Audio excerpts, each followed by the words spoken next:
What's going on, YouTube? Hey, welcome back to the channel. I appreciate you guys coming back and viewing my content. If you want, you can like, share, subscribe. That would help me out a little bit.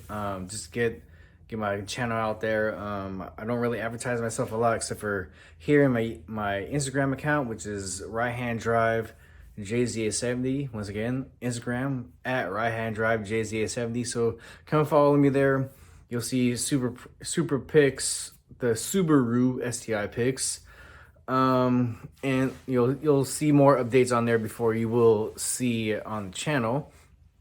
But definitely I would say thank you for coming by, stop by watching this video. I hope you enjoy it. Again, please like, share, subscribe. Yeah, just feel free to let your friends know. All right, let's get to this.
All right, everybody, as you saw, I got some more of the motor apart. Again, like I said, this is a kind of like a learning process for me, so I am going a little bit slower than what I should be going. Definitely want to take things off piece by piece. I wasn't really too worried about the separating intake manifold and the ITG cylinder / valves.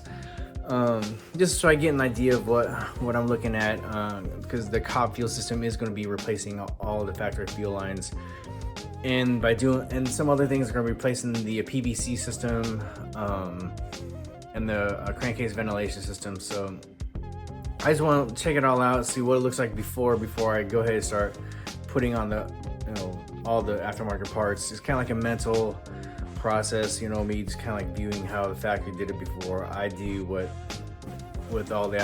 before I go ahead and put all the aftermarket components on and see how it all really works. So hope you guys enjoyed it. Again, this is kind of a slower process. I am making videos 10 minutes. The actual production of the video under 10 minutes. Then with me, you guys hearing me talk, it's a little bit over, should be like 13 minutes, I think, total. So just making the videos a little bit more shorter, taking things a little bit slower. Hopefully you guys enjoy it. I'm gonna include a picture of the new turbo and the old turbo side by side, so you get an idea. So hope you guys enjoyed it. Hope you guys had a good happy Halloween. And the time change, and it's getting colder, so hey, enjoy these moments, spend some time with your family, and have a good week. See you next one. Bye. I'm out. Peace.